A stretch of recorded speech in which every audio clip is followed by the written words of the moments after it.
अच्छा भाई, जो आपको लगता है आपने लाइफ में अनअचीव बड़ा नॉर्मल है, पहले वो नॉर्मल की बात करते हैं। तो कितनी उम्र में आपने फौज ज्वाइन किया, आपकी क्या शेड्यूल थी, एसएफ में कैसे गए, और वहाँ पे आपकी लाइफ का डिफाइनिंग मोमेंट कैसे आया? थोड़ा इस बारे में पहले सबसे पहले बताओ, जस्ट फॉर द कंटेक्स्ट। तो मानस भाई, पहले तो जय हिंद, और आपके व्यूवर्स को जय हिंद। और इसमें ज़्यादा समय ख़राब ना करते हुए हम मेन टॉपिक पे आते हैं कि मेरी बहुत सारी स्टोरीज़ हैं जो लोगों को पता लगे, मोटिवेशन मिले, लोग इंस्पायर हों। मैं भी चाहता हूँ कि लोग देश के प्रति उनका प्यार बढ़े और देश सेवा बढ़े। और ये बहुत ही कम लोग ऐसे होते हैं जो हम लोगों तक पहुंच पाते हैं, हम लोगों को सुन पाते हैं, और हमारी स्टोरीज से कोई इंस्पायरिंग, मतलब लोग इंस्पायर, बहुत कम ही लोगों तक हमारी इंस्पिरेशन पहुंच पाती हैं।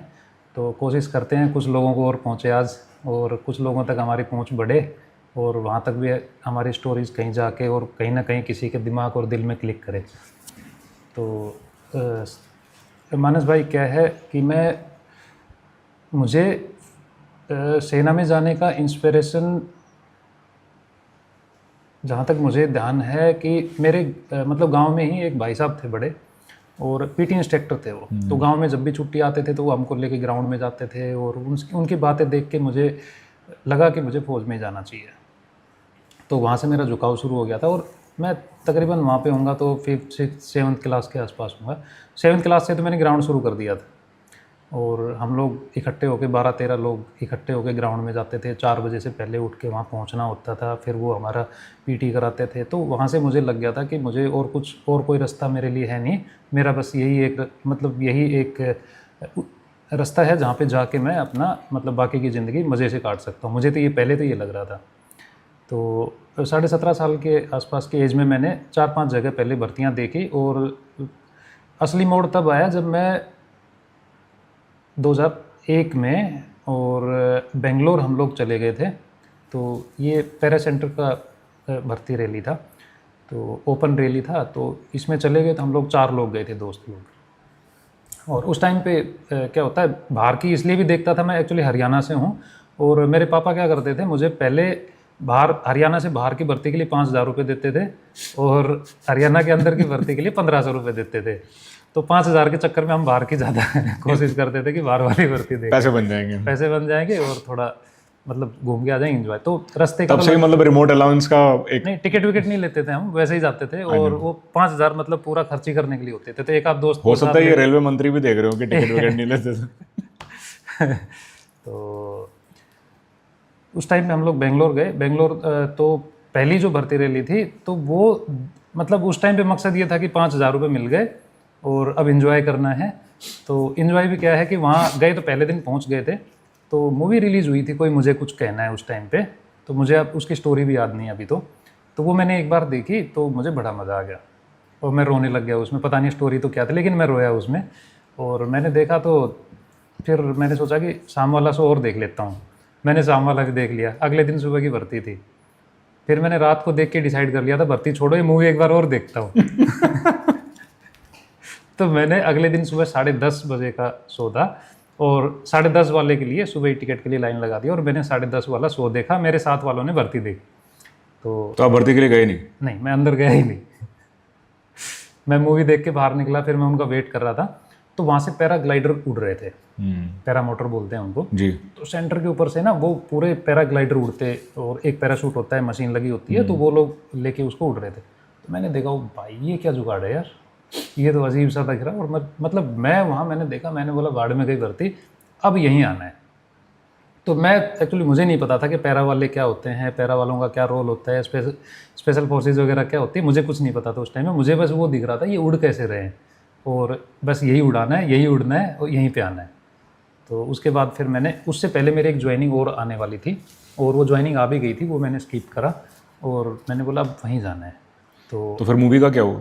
और फिर मूवी मैंने 3 बार देखी, और वो 10:30 का शो देखा मतलब? 10:30 वाला शो मैंने देखा। फिर भर्ती का क्या हुआ? भर्ती नहीं देखी वो वाली, फिर मैंने पैरामोटर देखी वहाँ। अच्छा, नहीं तो पर भर्ती के लिए गए नहीं, फिर मतलब घर में क्या जवाब दिया? नहीं, घर में तो बता दिया ना, वैकेंसी कम थी। अच्छा अच्छा।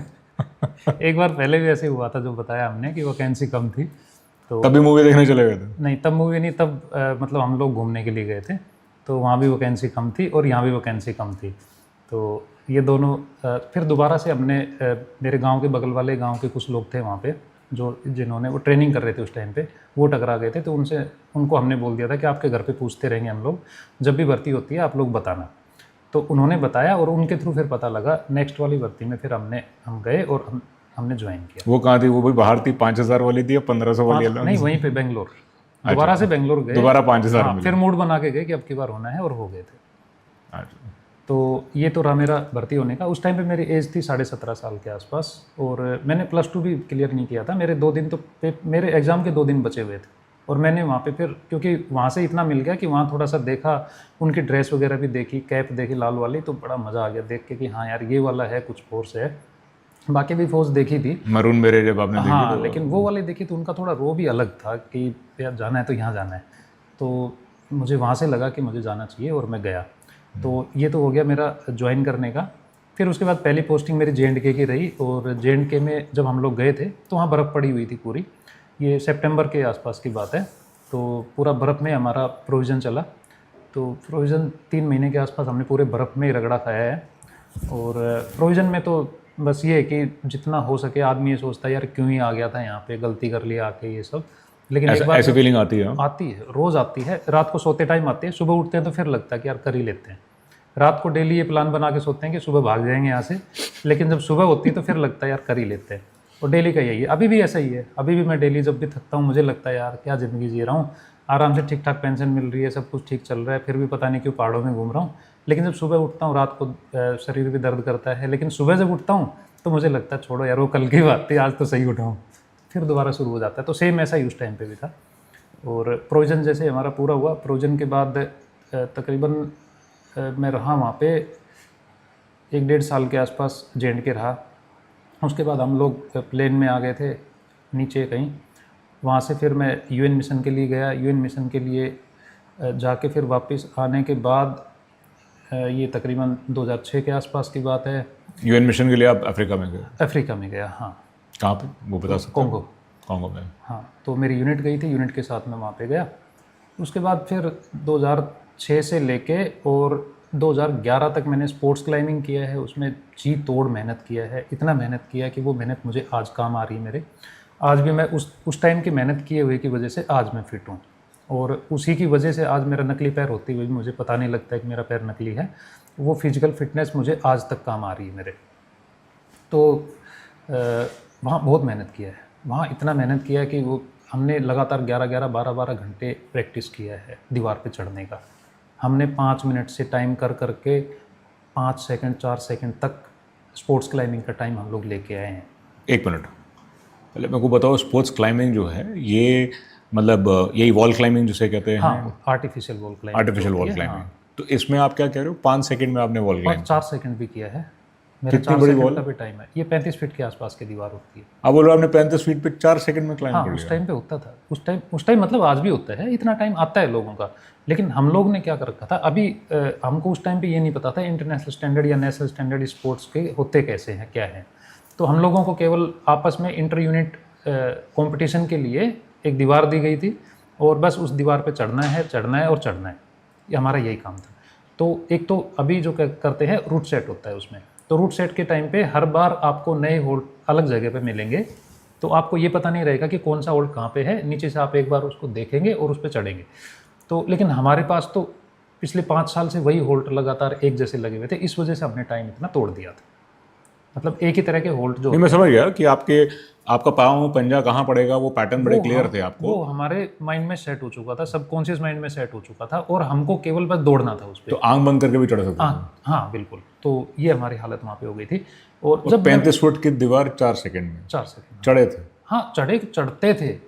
कितनी बार अब हमारा टाइम 20 kg के साथ 4 किलोमीटर दौड़ना, उसके बाद पूरे इक्विपमेंट के साथ, फिर अपनी पूरी टीम को फ्री क्लाइंब करना, मतलब उस 35 फीट की दीवार पे फ्री क्लाइंब करके, और पहले रोप फिक्स करना, फिर अपने पूरे वेट को चढ़ाना, फिर अपने पूरे ट्रूप को चढ़ाना, और ये सब करने के बाद, और 10-12 टीमें होती थी और उसमें जो फैसला होता था वो माइक्रो सेकंड्स में होता था। नहीं नहीं, एक मिनट, आप कह रहे हो 35 फुट दीवार चढ़ने के पहले हाँ आप 4 किलोमीटर दौड़े हाँ, 20 किलो वजन के साथ, 20 केजी वेट के साथ ये पहले करके आए और इक्विपमेंट के साथ। हाँ, इक्विपमेंट के साथ, और उसके बाद बाकी ये सब सामान अपने अपना इक्विपमेंट चढ़ाया और उसके बाद फिर खुद भी 4 चढ़ना सेकंड है। में दीवार चढ़े। उसके बाद भी फिर खुद भी चढ़ना है और उस खुद के चढ़ने के बाद जब टाइम अप होता है,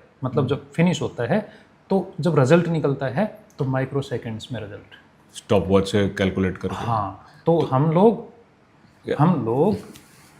एक बार हम लोग हारे हैं 17 माइक्रो सेकंड से, हारे हैं हम 17 माइक्रो सेकंड। क्या मायने रखता है? एक बात बताओ, जब वो दीवार चढ़ते हो रन अप करते हो कि डायरेक्ट वर्टिकल क्लाइंब है? क्योंकि जैसे सामान इक्विपमेंट चढ़ाया, मैं जो समझने की कोशिश कर रहा हूँ, तो फिर से पीछे जाके भाग के आने की इजाज़त होती है या वहीं भाग से? के नहीं आना होता, भाग के कहाँ, नीचे से स्टार्ट होता है, 3 पॉइंट कॉन्टेक्ट होता है, रेडी अप स्टार्ट। नीचे एक पैर रहेगा, एक पैर आपका होल्ड पे रहेगा, दोनों हाथ कनेक्ट करके रखोगे दीवार से और आपकी स्टॉप वॉच ऑन होगी, गो, बस। और ये 4 किलोमीटर जो दौड़ लगा के आ रहे हो आप 20 केजी वजन के साथ, उससे पहले इसमें और दीवार चढ़ने में कितना रेस्टिंग पीरियड होता है? आपका टाइम एक बार स्टार्ट हो जाता है। इसमें पहले क्या करते थे हम लोगों ने, अलग अलग मतलब तरह से इसको स्टार्टिंग में पहले साल कंपटीशन के कुछ अलग क्राइटेरियाज होते थे, फिर नेक्स्ट ईयर कुछ और होते थे, फिर नेक्स्ट ईयर कुछ और होते थे। तो ये वाले जो कॉम्पिटिशन्स हैं ये 3-4 तरह से हम लोग करते थे। स्पीड वाले का अलग टाइम होता था, इंड्योरेंस होता था, एक ही दीवार को आप 3 बार, मतलब 4 बेस होते थे जिनमें से आप 3 बेस आपको चढ़ने हैं और आपका टाइम पहले से स्टार्ट हो जाएगा, पहले पे नीचे आओगे, आपका ही टाइम है नीचे आने का।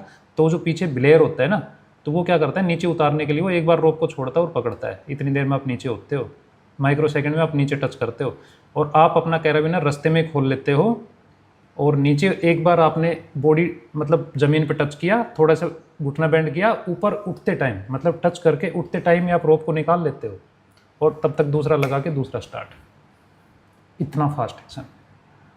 तो 3 बार आप चढ़ोगे, 3 बार चढ़ के तीसरे पे आप जब ऊपर टच करोगे तो आपका टाइम पहले से स्टार्ट होगा।